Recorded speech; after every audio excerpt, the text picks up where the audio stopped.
Good evening, ladies and gentlemen. It's my privilege as the Mayor of Vader to officially call this regularly scheduled Vader City Council meeting to order at 6:02 p.m. We welcome all in attendance and are grateful for your interest in our little community. We'll proceed with our roll call and would invite our city clerk to perform that for us. Okay. Andy Wilson. Present. Jason Daly. Here. Joe Shy. Present. Ruth Creer. Present. Mike Parsons. Mike called me 45 minutes ago or so and indicated to me that his son and daughter-in-law are about to deliver their second grandchild in Vancouver. So he was at the hospital and asking to be excused for tonight's meeting. Okay. And Mayor Smith. Also present. Do we need to do a motion for that or not? If he called. No, not if it's officially announced by one of the council or myself. Okay. With that, let's proceed with our Pledge of Allegiance. We'd invite all to please rise. Mrs. Clear, would you? Yep. I Pledge allegiance to the flag of the United States of America and to the republic for which it stands, one nation, under God, indivisible, with liberty and justice for all.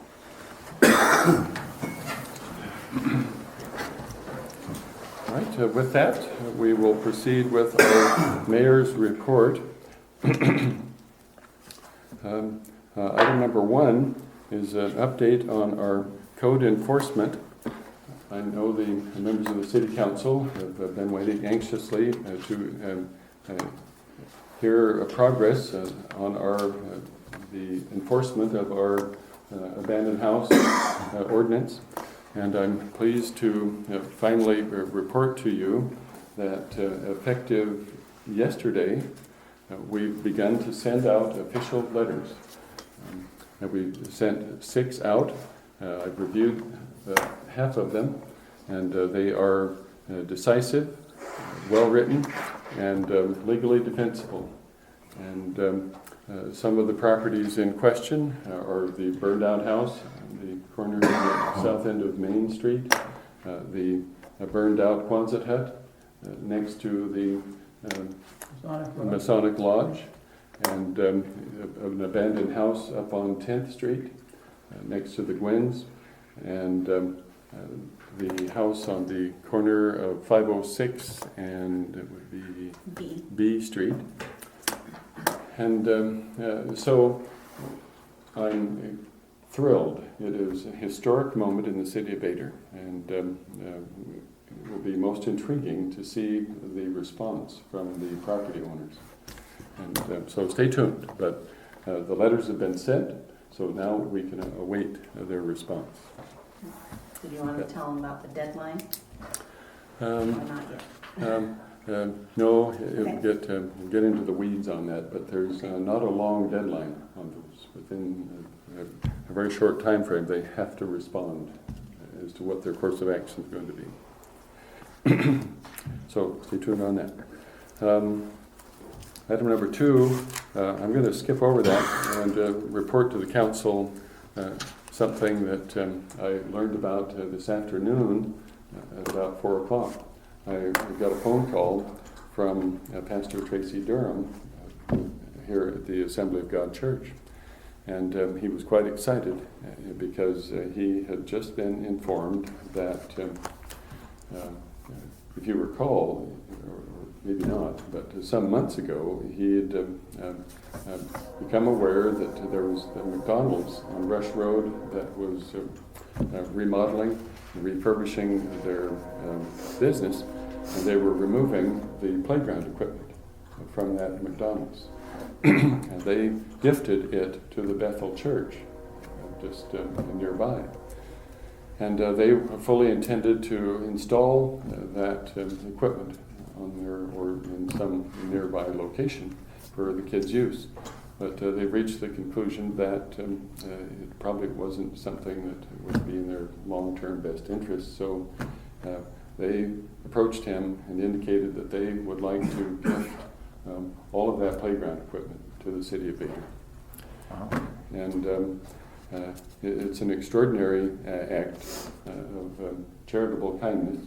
It would be worth tens of thousands of dollars. Plus, it would include a metal canopy or like a roof so that it would be weatherproof, and so forth and so on. The only restriction they would ask is that, this is coming from McDonald's, the company, is that when such equipment is gifted to a community, that the community provide or create a legal document that prevents any future liabilities potentially associated with that equipment.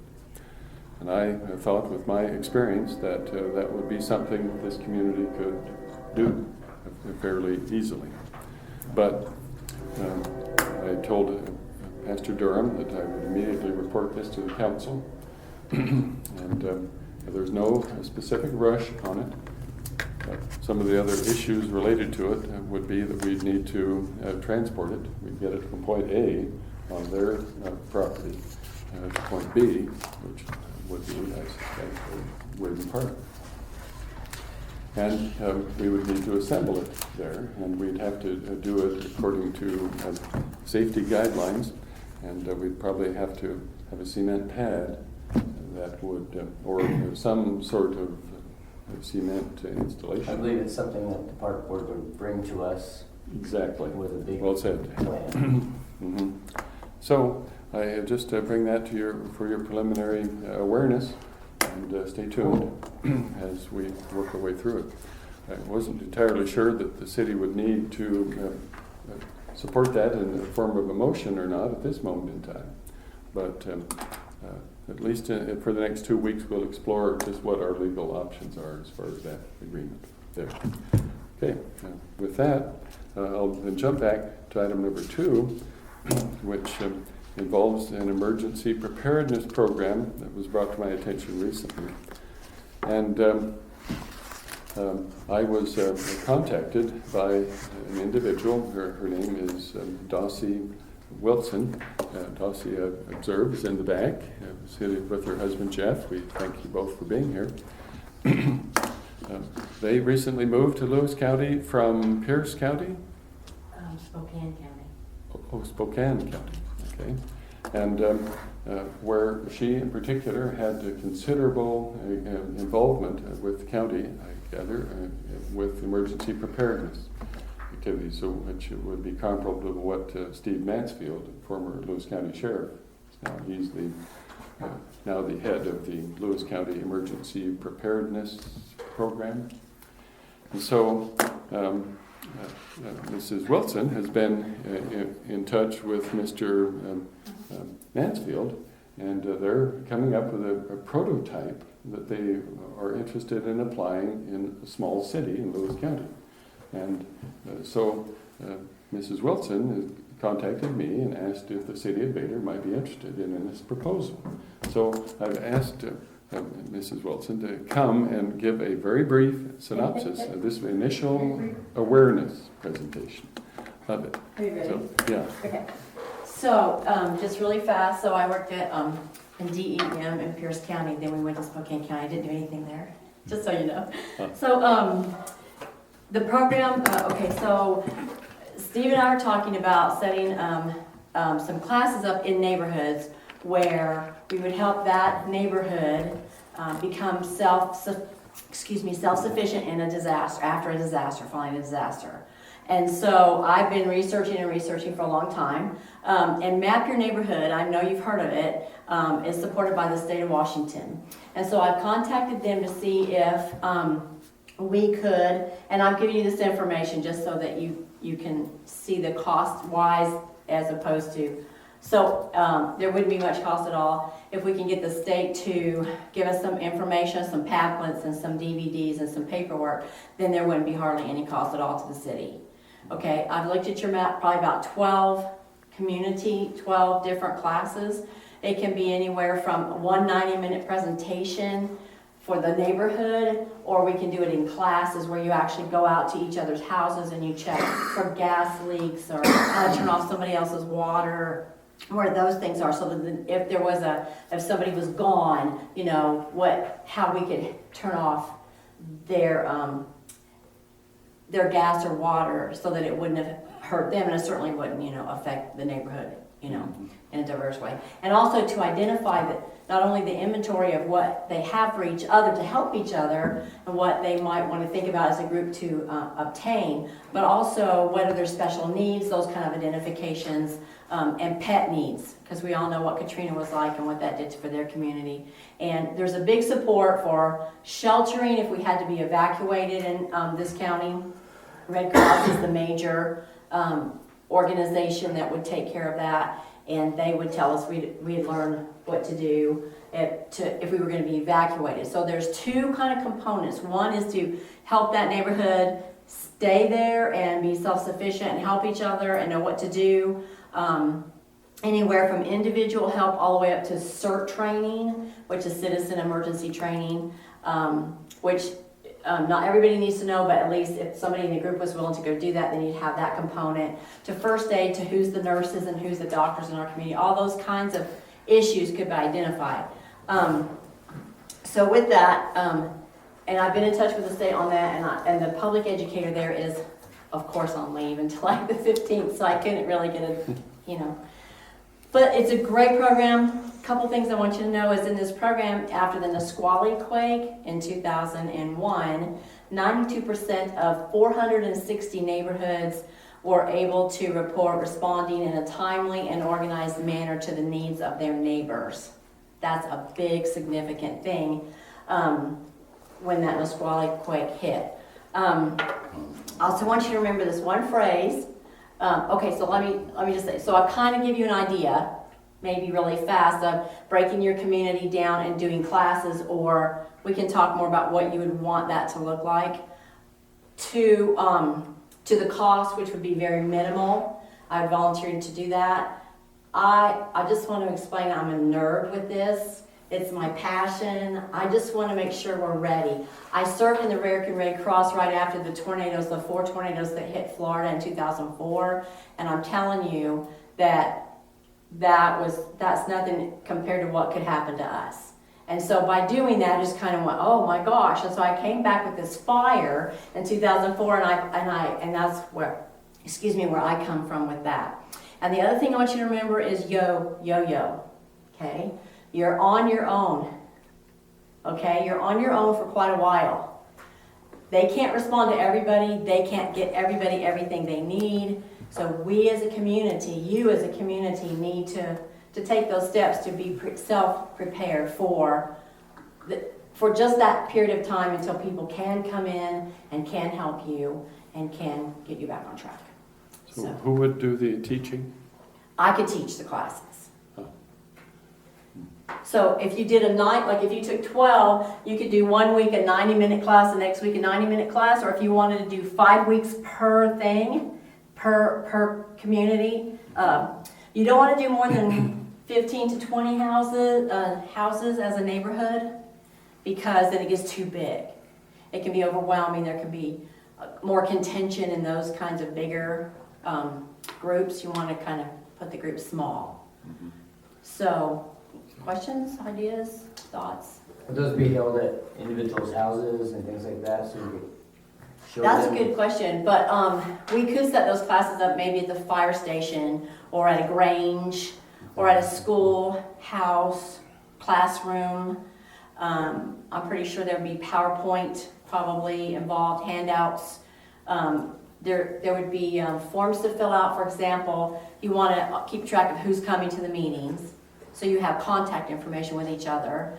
And then forms like inventories, like what do you have? I have a horse trailer, I can help you move something. Those kinds of issues. I have a chainsaw, I can help you cut that tree out of your, we don't have a chainsaw because they scare me, but those kinds of issues. Okay. So what possible expense might there be to something like this? Maybe running off some handouts would be a possible expense. if I don't have a PowerPoint and a projector to put the PowerPoint maybe on the wall as a thing, and that's okay, because you can always copy off those PowerPoints and hand everybody a copy, or per family a copy, and go through those classes, and they'll have that. They can take it home and they say, oh, we need to make a plan. If we had a fire, what would we do? Where would we go? So it's individual all the way to the community. Okay, so there's been an earthquake. Is there a gas main break? Oh, I know where he has gas stove. Let's go check and turn off his gas. He's on vacation. See what I mean? Those kinds of issues, bigger issues, collective issues. Well, maybe I'm thinking that the only reason I was intrigued with something like this is because I think we've mentioned before that I served as the City of Vader representative to the recent Cascadia Rising event. Ruth, you were probably involved with some of that. It was a month and a half, 2 months ago. Steve Mansfield, it was the biggest emergency preparedness meeting in the history of the United States, and it has to do with the Cascadia earthquake fault. You've probably heard about that. And the upshot of that meeting, it was from Central California up to Southern Canada, tens of thousands of emergency responders involved with it, and we went through a scenario of what would happen. And it would, the results of that earthquake, and it's not if, it's just when. It is one of the most imminent potential disasters in the history of modern civilization, is what they claim. And so it would be devastating. And so then we're talking about this possible training that sounded reasonable. And we would be kind of a prototype experiment. Yeah, this would be like, we could do this here and see how it goes, and be able to present Steve Mansfield with, this is what we've tried to do here, this is the statistics of who showed up, this is what happened, this is who's prepared, not only in their neighborhoods, but to evacuate. Here's your goat, everybody would have a go bag, those kinds, there's two issues there, so. So then, hopefully we could, maybe countywide, we could get some other people coming in to be trained to go out in other areas and teach, and just get a big volunteer group to go out and help get these neighborhoods. Okay. Well, all right. Thank you for that presentation. This was an initial exposure to the concept. Yeah, kind of initial thing, Okay. so. Well then, Thank you. I'm not sure that it was intended for any council action tonight, but perhaps we could put it on our next council agenda and See what kind of response comes from it. I think the town would be better from it, but I don't know if the town would participate. yeah. That's one thing about Vader is people can be pretty isolationist in their But perspectives. that's good, if they are prepared. I mean, if you're out there, you have your foods, and you're, you can shoot a deer, and, first day, got water, hey.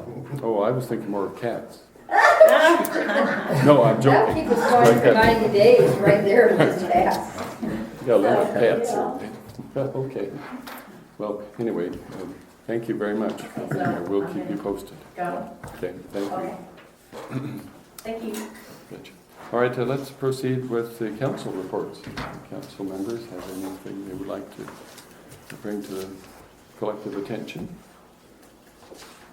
I was kind of curious about the 3-minute timer on our public comment. Is that 3 minutes per person or 3 minutes per topic? Per person, yeah. And council can change that if you so inclined. That's a pretty standard time constraint. And I was Okay, no other comments? Then let's proceed with the approval of our agenda for this evening. I make a motion, we approve the city council meeting agenda for 8/11/2016. Okay, Ms. Wilson has submitted a motion to approve the agenda as written. Do we have a second? I'll second. Seconded by Mrs. Greer. All in favor say aye. Aye. Are there any opposed? Okay, motion carries. Now, the minutes approval for our previous city council meeting from July I move 28th. that we approve the city council meeting of 7/28/2016. Okay, Mr. Wilson submits a motion to approve it. Do we have a second? I'll second it. A second by Mr. Daly. Okay. All in favor say aye. Aye. Are there any opposed? Okay. Voucher approval. Wait council action.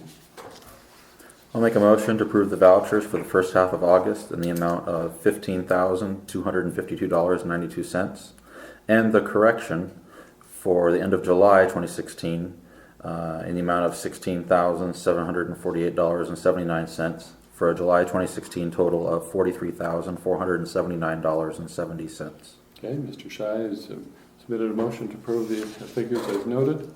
Do you have a second? I second. Seconded by Mr. Wilson. All in favor say aye. Aye. Are there any opposed? Motion is carried. Time for a special report from the Lewis County Sheriff's Office. This would be the July 2016 report.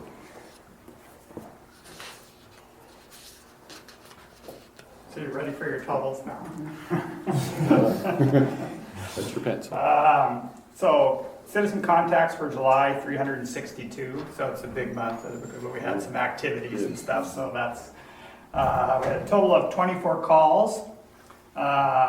Most of the calls there's a lot of assistance stuff. There's 2 criminal calls. One's being investigated. It's our little bathroom incident.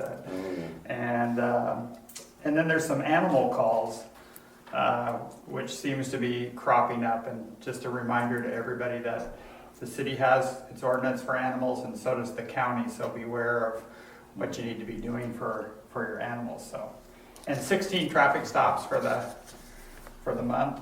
And the only other thing that I had was, we've been hearing lots of rumors that at McMurphy Park there's been people staying there, and the deputies have been checking a lot down there, and we haven't found anybody staying. But if they do find somebody, let us know and we'll make sure. But we haven't been finding anybody down there. I heard they moved on to Kelso. Oh, did they? That's what I heard. Well, that was the male and female that. Yes. Yes. Well, we did contact them. Yes.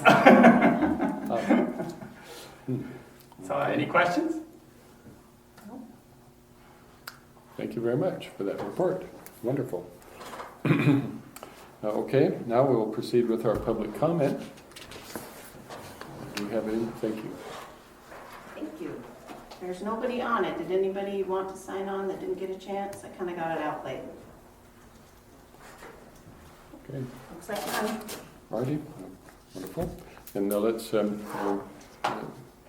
move ahead with our city business. Item number 1 is a big ticket item.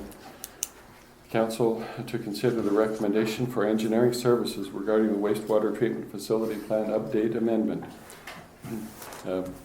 This agenda item reflects the sense of urgency that we as a city have. You will recall that we decided to put or advertise for the bids, a statement of qualifications for other engineering companies that might be out there that would give us maybe new hope or an option for additional consideration as a better alternative. Well, we got them back. The deadline was the 9th. Today's the 11th. Today we had the meeting, as you're aware, with the committee to review. Did it like the last time, and so we met, and we're ready to share the results of that with you. And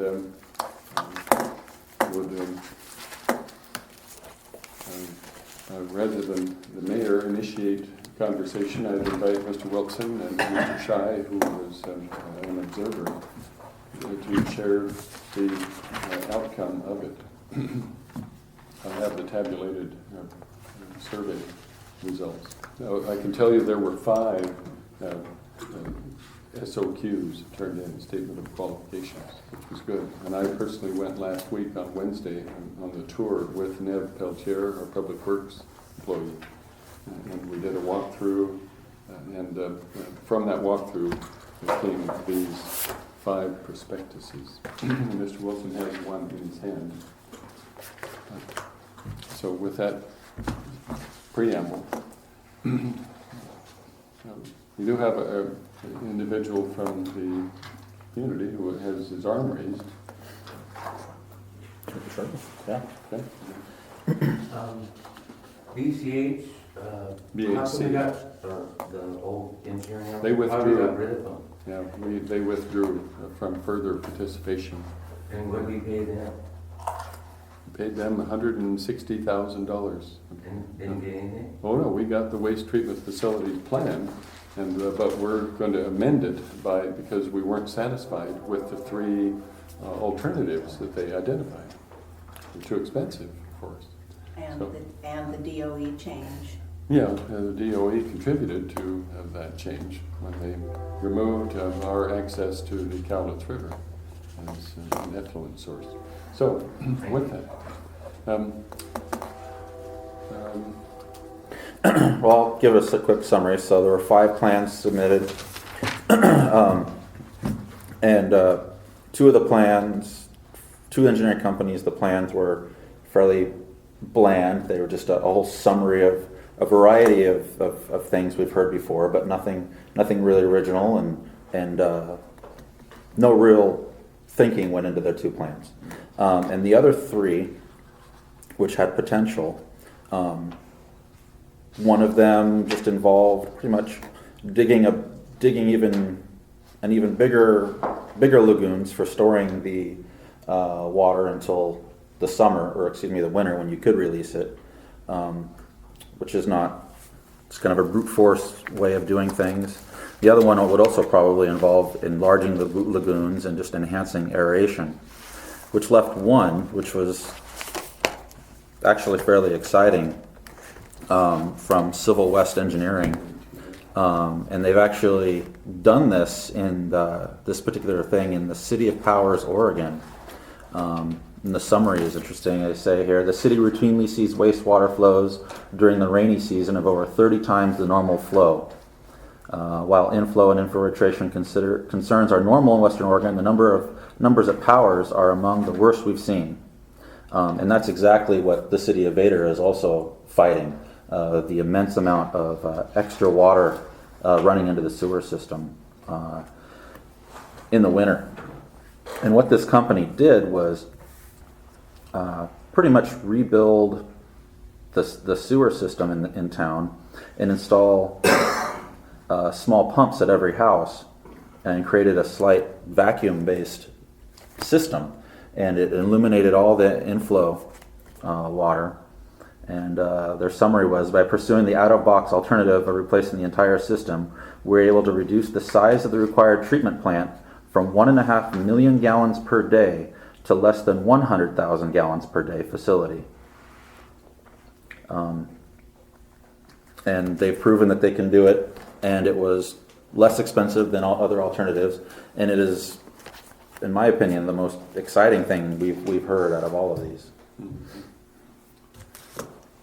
so Are we able to get one of these so we can look at it? Yeah, this is it's example number 3 is this particular company. Their summary.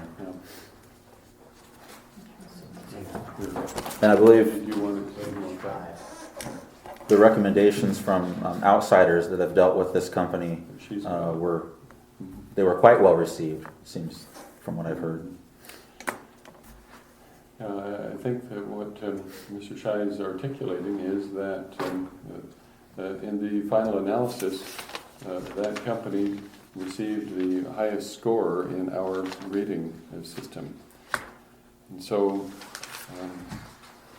the upshot of that is that it represents an alternative that is one that we were hoping that we might hear of.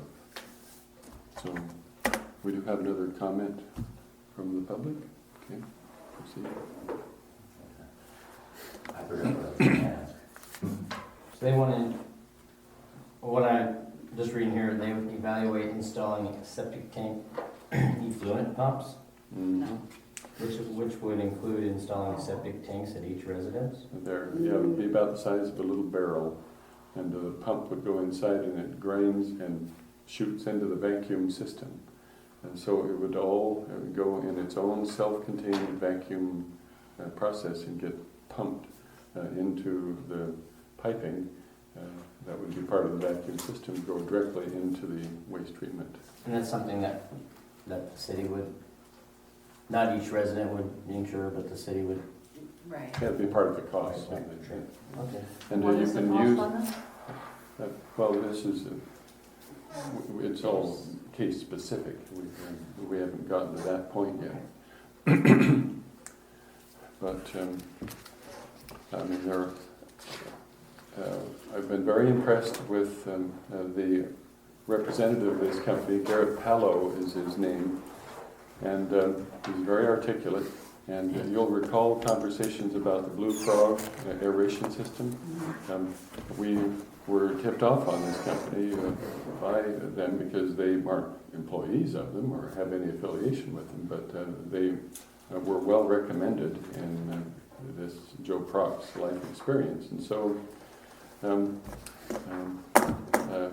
he comes highly recommended. And you called the City of Powers, which has this vacuum system. And what was your feedback that you got from them? They were amazed with them. They were completely supportive. They thought that they were a great engineering firm, and they've been just very pleasantly surprised with everything that they've provided, and they just had nothing but glowing remarks to say about the engineering firm themselves. Joe Proc's word was fantastic company. And so we got an amazing from the city that's the recipient of that. And none of these other engineering companies, the high-priced people with all their high-fluting engineers, even breathed a word of this potential process. And we can use, according to Mr. Pallow, some of the pre-existing pipes to just run the system into it, so you don't have to dig up. He hasn't researched it, but on what pipes we have in the city, but that's the standard. So you put their pipe inside our current pipes if they were big enough to handle. Does that make sense? So, but all of that would have to come out in the presentation that they would make. If the council approves this as our next step. And this is a last ditch, or last straw option for us. So we are desperate with a capital D, but I think we're all aware of that. Well, I think it's pretty simple that we need to make a motion to approve the city to look into these alternative methods. Okay, now that's what, now, I see two hands raised. You want to entertain? I have two questions. One, how long has the city in Oregon been on this program? I don't expect you to answer it tonight, but that would be an important thing to know. How many months, how many years have they been doing it? And secondly, is the size of the city comparable to ours? Is it smaller, is it bigger? It's very similar in size. I think they have 700 residents, so it's very close Okay, in well, size. then my second question, if we can, how many months, how many years have they been on this system? Does it say? They haven't completed the project all the way yet. Okay. Mhm. Yeah, Okay, very good observation. Sewage, the treatment plant hasn't been finished yet. But I believe that the side sewer, the pressure system, I think that's in already. The third question, I'm sorry if you've been rude here, but then I would ask them, are there any other cities that they've been on their program for any period of time? And I'll be quiet for the rest of the meeting. No, you don't need to be quiet in the rest of the meeting. It's your sewer system too. Mhm. Yeah. I would like to add some clarifications, if that's okay. That option may not work for Vader. Yeah. This is just an initial idea that we know that these guys are thinking outside the box and that they're looking at some other options. Once they dig into it and look into it, they might find something that says, you know what, this just isn't going to work for Vader, we need to do something else. But I think one of the reasons that they were selected as the recommended engineering firm is because they are looking at different ideas, and they have different ideas other than just the standard $10 million plants that everybody's paying for. The other thing that I wanted to make mention of is just to make sure everybody understood, both in the public and council members, that the step we need today, or that we're looking at today, is, selecting an engineering firm from those statements of qualifications for the mayor to start negotiations, contract negotiations. And that's where bidding comes in. The costs of things are going to be talked about, the cost of the engineering firm themselves. And what's going to happen if you guys pick someone tonight, then what would happen over the next couple of weeks is the mayor and the representative from Department of Ecology, and then the engineering representative, and probably myself and the attorneys would put together a contract and a scope of work of what exactly the engineers need to do and how much they anticipate it will cost. That information will come back to City Council, and if City Council likes what they see, then they can approve that and we can move forward with that.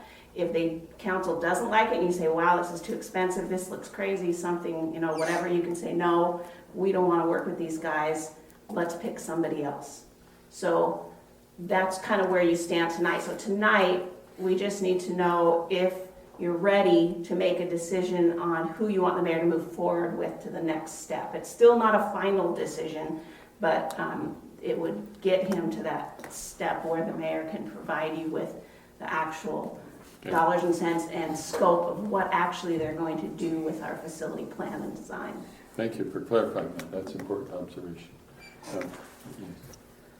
That idea essentially is really stupid because you've got a mechanical apparatus that's gonna send something, grind up something, send it in without alarms. Who's gonna pay for the power on the pump? There's a lot of things that just don't work with, and you thinking it's a bright spot.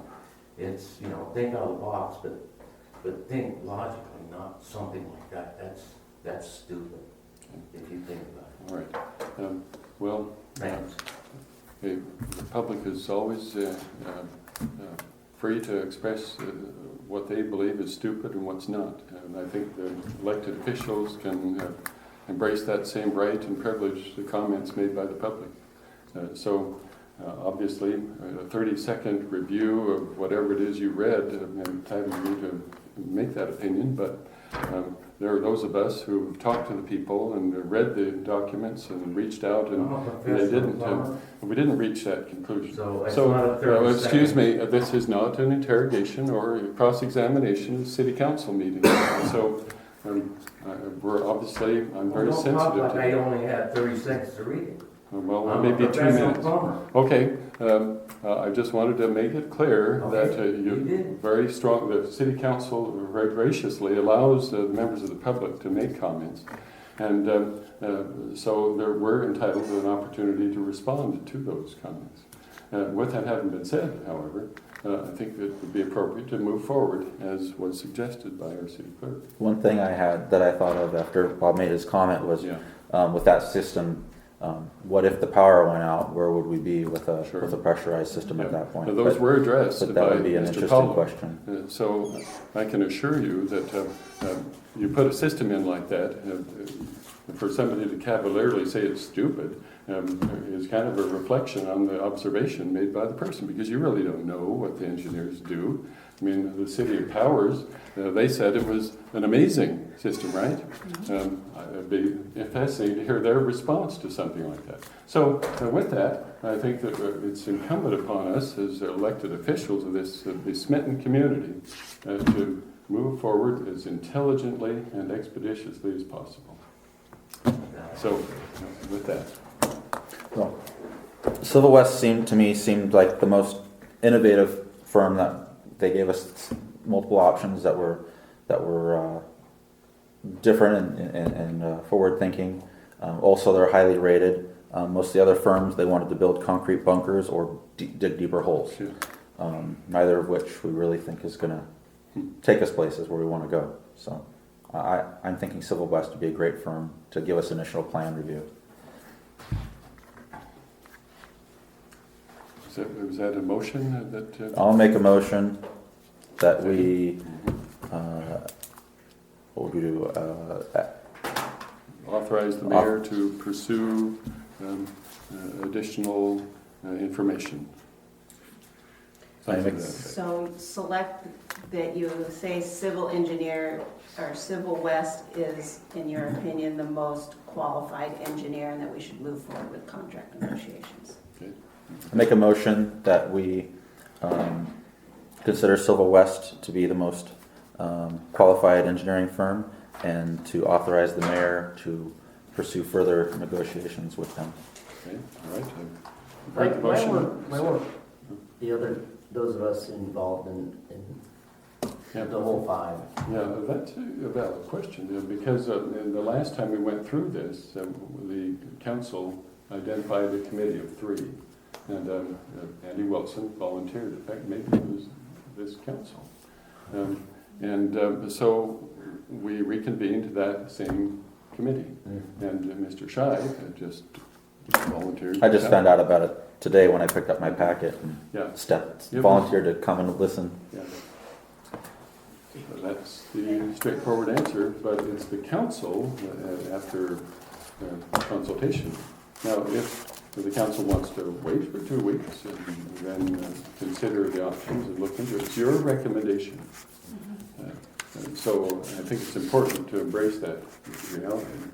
We're hearing Mr. Wilson was comfortable with it. He hasn't voiced his opinions on it. Mr. Scheid was comfortable with it. I feel that it's, having spoken with the engineers who submitted their SOQs and then carefully reviewing them, I feel like it's a possibility.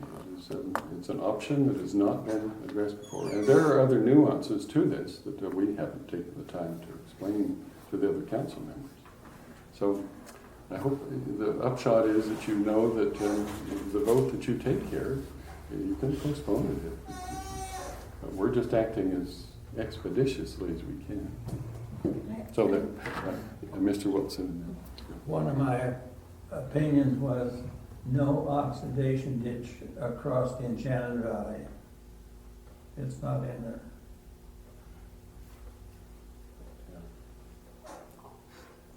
Okay, yes. First, I have a quick question.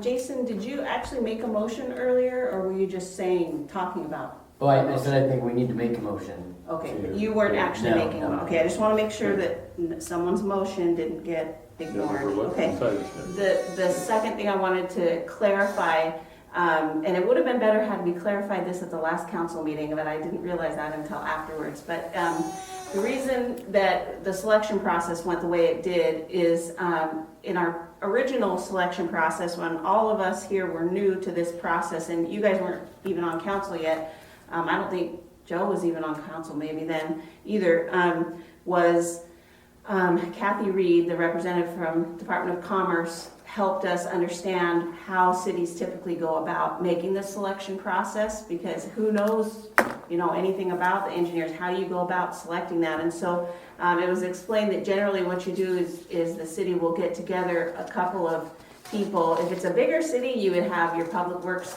personnel or director or whatever, people who are familiar with what you're talking about and understand the terminology and such, would be the ones who evaluate the engineering firms and then provide that information to council. And since we don't have that, we don't have a director and that kind of professional engineer and that kind of stuff that we want to pay to review this, they recommended that we just have the mayor and possibly myself and a member or 2 of council do the review, so that everybody doesn't have to review all the information, but that they were the best qualified that we had, and that they would review the information and provide that recommendation to council. It's not to keep anybody out by any means, and anybody who wants to take the time to review those, like the mayor said, you absolutely have the right to do that. Right. So that's the way they taught us to do it, so we did it the same this time. Thank you for that clarity too. No, I'd underscore what you just said. It could come across looking and feeling like you're being rammed. You've got a third. I would like the opportunity to review all this before we go forward. That's just my opinion, 'cause Okay. this is the first time seeing it.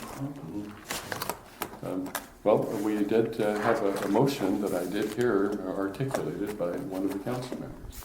So, did you want to press ahead with that motion or not? We don't have a second, so. Nope. No The second. motion is out there, Okay. so the only person who can retract that motion is the initiator of it. So,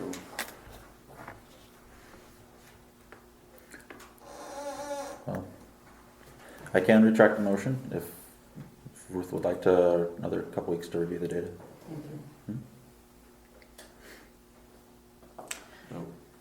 yes. I'm sorry. We do have a time situation here, unfortunately. We're trying to cram a lot of work to get done in time, which is why we didn't wait until this meeting to go through. All this is why we tried to get this decision and the recommendation ready for council in 3 days instead of, taking a couple of weeks to do it. Just to remind you that this is not a final decision. This is just you're authorizing the mayor to work with these guys, and that would give you guys time to decide, to read and look, and he could be getting the contract ready, because if at the next meeting you do decide, okay, I'm okay with this, then we wouldn't be 2 weeks behind schedule. That's just an observation that, because at the next council meeting, if you don't like these guys and you say, no way, we shouldn't work, then you could vote against it at the next council meeting. And you'd have the opportunity then, again, to vote against this recommendation if you want to. And by then, you should have had the time to review everything without the mayor having to wait to do. Does that I make any understand. sense? This You isn't know? saying this isn't a definite thing. Right. It's just saying that we can see what they're gonna say. Right. I personally would feel inclined, with the experience I've had on this, embrace the advice and counsel you just heard. And in as much as it isn't the last opportunity you'll have to make a definitive decision on it. So, and the only way we will find out what the collective will of the council is to put a motion to vote. So, if I were an elected city council member who could initiate motions, I would definitely do it. He hasn't rescinded his motion. He said he could. It's still out there. If someone were to second it, then That's there what would we be have a to vote. hear. I know we do have less than a year. We have less than a year for our grant, June for our 2017. grant cycle here. And so 2 weeks is a big deal. And given that, like you said, given that this isn't the final one, this is just gets the company 2 weeks closer to having something for us to review. I would like to see it be moving forward. That's my opinion. But if Ruth, are you comfortable with that? And that we could always with not use that company? Is somebody gonna let me read their packet? Absolutely. Yeah, here's the other 4 companies right here. I've got, Perfect. And I'm okay with it. Okay. I don't want anyone to feel pressured into it. Like I said, I just found out about it today myself. But after looking at all 5 of those, the Civil West is by far the most innovative company. And again, we don't have to go with them. Absolutely not. 2 weeks from now. right. Okay. Yes. Okay, well, we need a motion though, so. All right, I would like to restate my motion then, in that I'd like to authorize the mayor to pursue a contract negotiation with Civil West Engineering for an initial negotiations, contract negotiations. All right, let's see if we captured it. Mr. Shy has submitted a motion for the council to consider and authorizing the mayor to pursue particulars of the contract relationship with Civil West Engineering Company. Second. Okay, you've heard a second from Mr. Wilson. Now is an opportunity to provide additional commentary, input from other council members. Hearing none, then let's put it to a vote. All in favor say aye. Aye. Any opposed? Okay, I've heard unanimous ayes and 0 opposition. Okay, well, thank you, and this has been a very healthy interaction, and we await your considered input at our next meeting. All right, let's expeditiously move forward here. Item number 2, council to consider release of retained payment to TELUS Company, the company that... I would make a motion Okay. to release retained funds to TELUS Incorporated in the amount of $5,130.10 for contract work related to community development block grant project for side sewer replacement phase 1, and direct the city clerk to issue payment in the stated amount. Okay, Mr. Wilson has submitted the motion as read regarding the TELUS payment. Do we have a second? I'll second that. Seconded by Mr. Shine. Okay. Okay. Any additional comments? Hearing none, let's put it to the vote. All in favor say aye. Aye. Are there any opposed? Motion is carried. Thank you. Item 3, council to consider resolution 11-2016, TIB grant application. And you hopefully have had a chance to read that.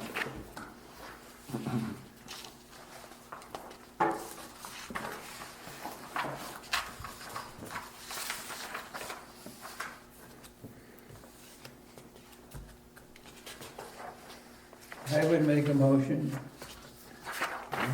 to move to approve resolution number 12, 2016, a resolution authorizing the mayor to execute and submit the State of Washington Transportation Improvement Board Small City Sidewalk Program grant application attached to the exhibit A for funding amount of $155,789. Okay. Excellent. Thank you very much for that motion. And first, Mr. Wilson, to authorize the mayor as read. Do we have a second for that motion? Should be I this think is we the did the 12. this is the 12, yeah, the sidewalk grant. Sidewalk. Oh, so we jumped ahead. Yep. Okay. Very So astute. wait a minute, which one are we doing? This is now? 12, 2016, the sidewalk program grant application. Oh, he made a motion for, Yeah, for the number 4, not number 3. oh, okay, Okay. okay, Well- so resolution 12. Well, we could jump to number 4 and proceed with that. Or he could just correct it and say 11. Either way. Well, he read the $155,000 number. Oh, you're right. It was the motion. It was the motion for resolution 12, 2016. Right. Okay, gotcha. Okay. Okay. I'll second Mr. Wilson's motion for resolution 12, 2016 for the sidewalk grant application. Are we all on board with that? Okay. It's been moved and seconded. Are there any comments or observations from members of the council? These are pretty pro forma, they're just grant. If we've really got to get council approval, we won't be able to jump on it as funding. So, let's put it to a vote. All in favor say aye. Aye. Any opposed? Okay. Now let's go back to number 3, resolution 11, 2016.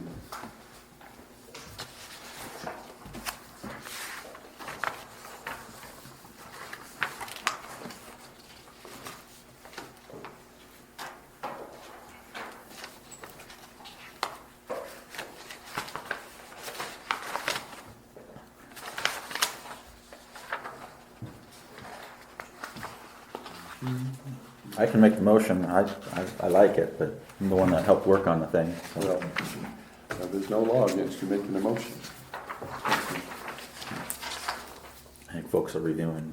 You guys are reviewing it. So.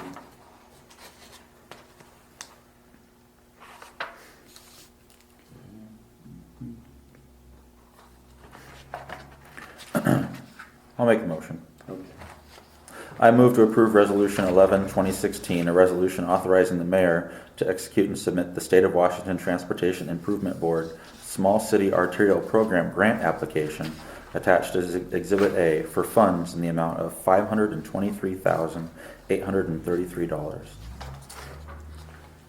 Okay, you've heard the motion submitted by Mr. Shy to approve resolution number 11-2016 as read. Seconded by Mrs. Creer. Any comments? I second. Okay, then let's put it to a vote. All in favor say aye. Aye. Are there any opposed? Okay, thank you. Agenda item number 5, council to consider resolution 13-2016. It's a resolution involving the greenhouse gas policies. And hopefully you have had a chance to read your packet with clarifying information on it relating to that resolution. This part of the way those TIB grants work that we just approved, there's a scoring model. So all the cities put their applications in, and then the TIB goes through and they score them, and you get points for different things. If you're and one of those things you get points for is, does your city have a greenhouse gas policy? And it's just a resolution saying that, hey, we'll try to be green and all this stuff. And so we get points, and it helps us with our grant.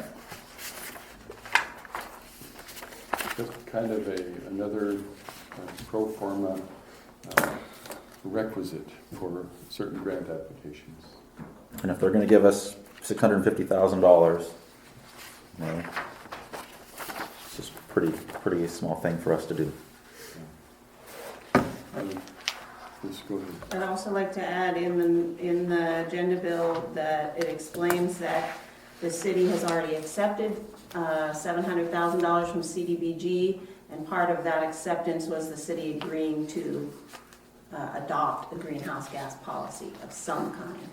Since we didn't have a chance to present this to council ahead of time, and the grant has to be turned in this next week, so we couldn't wait until the next council meeting, we just did a very generic, very simple greenhouse gas policy. Some cities have them many pages long, but this is just a very basic, simple, and it doesn't require the city to have to do anything except look into green ideas when we do projects. But the city does have the opportunity and expectation that you will review this on a regular basis. And so you guys could review this and next week come back and make changes to it if you wanted to do something different. You can do that at any time. But we just have to get something on the books. And so we just picked a very simple one to kind of copy from another city that was recommended to us. And it just is meant to just be the very first step. So just want to get that in place to be in compliance with those regulations with the CDBG, and also to get the points for the TIB grant, and then we can spend time working on it and making changes to it as you desire. Well, I'd make a motion to approve Resolution 13-2016, a resolution of the City Council of Vader adopting a greenhouse gas policy. Okay, Mr. Daly's submitted a motion to approve resolution 15-2016 as noted. Do we have a second? I'll second it. Seconded by Mrs. Creer. Any additional commentary? Hearing none. All in favor say aye. Aye. Any opposed? Motion is carried. Last item. Council discussion on our audit options.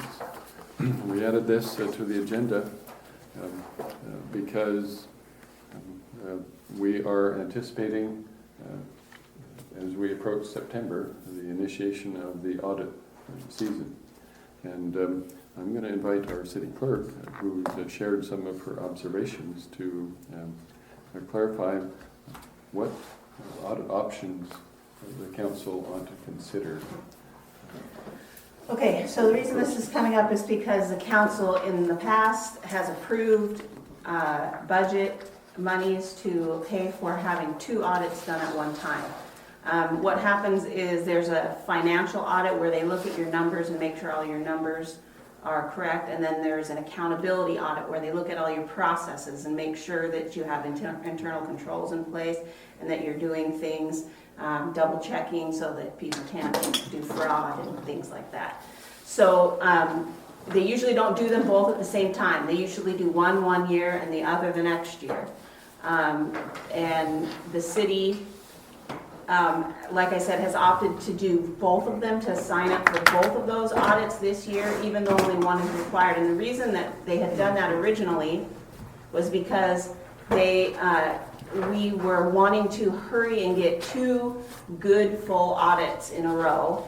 So the 2 accountability audits and 2 financial audits in a row. And once we did that, then that would enable the city to start getting our water system back. And that is still the case, that the city wants to get the water system back, is my understanding. So the audit has been scheduled and is supposed to start in September. It's $16,000 for both of the audits together. But I brought up a question to the mayor in that I'm concerned about having the 2 audits done right now, because once we have the 2 audits done and we have them completed with no findings, then a clock starts ticking. And we have to get our water system back before the next audit. We only have that short time period between when the audit ends until, well, assuming that the next audits will be good, it would extend, but we have to use those audits that we pay for to get the water system back within a certain amount of time. And I'm concerned about getting that process going before we're really ready to get our water system back. And the reason that I'm concerned that we may not be quite ready yet is that there's about a page-long list of things the city has to do to get their water system. And it's putting committees together and reviewing documents and that kind of stuff that takes time. And I'm concerned that we won't be able to get all of that done in the time frame once we have both those audits done, because we haven't started on any of that yet.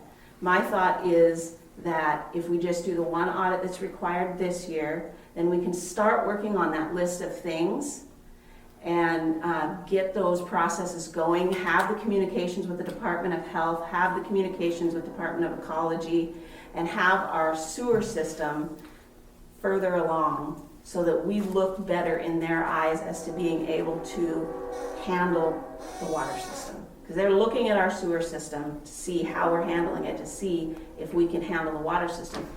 We're not as far along in the sewer system as we thought we would be at this point when we were trying to cram those audits in as quick as possible. So to me, I'm thinking it might make more sense to go ahead and leave the audits on their normal schedule instead of cramming 2 in this time. Let the 1 wait until next year and use this year to get some of those other things in place that we need to be doing so that we're not crunched for time and trying to get everything done, like running with chickens with our heads cut off, trying to get everything done. It'll allow us time to be able to take our time and put this together, a good package together properly. So I'm hoping it will be more attractive to the powers that be that have the decision to make whether to give us our water system back. I'm just thinking it will give us a little more time, and it's not absolutely necessary that we do it right now. Now, if our sewer system was way farther along and we were ready, our sewer system was getting worked on and, we were doing great, much further along, then I would say, yeah, let's go ahead and do it. But at this point, it's not where we thought it would be yet. It's taking us a little longer, and so I'm thinking, why cram all this in right now? Let's give ourselves the time and do the audits on the regular schedule. So we can leave it the same. It's not a problem one way or the other. But my recommendation would be to go ahead and just do the 1 this year and do the other 1 next year. I had always been an advocate of doing both this year in a rush to initiate the steps to get our system back, drinking water. But as was clearly articulated, one of those critical elements is our demonstrated ability to have an alternative to our waste treatment dilemma. And if we don't have that, like you're saying, it could jeopardize. We might have to end up doing a third $8,000 audit because there's a sunset clause on each audit. That makes sense to you. So we don't have to decide tonight, but this was, when Jill mentioned that to me, and it seemed to make sense. And we don't have to do two, we just chose to do two. The auditors would appreciate knowing as soon as we can that you're right, we don't have to decide it tonight, don't have to make any changes tonight at all. But if council thinks that they might be leaning towards that, they would appreciate knowing because they schedule them months in advance, and if they're gonna have extra time, they wanna be able to schedule somebody else. So the sooner we can tell them, the better. Okay, so I hope that's clear. Any, So do we need a motion on that, or um, we just give our thoughts? A motion is probably the easiest way to get consensus from council.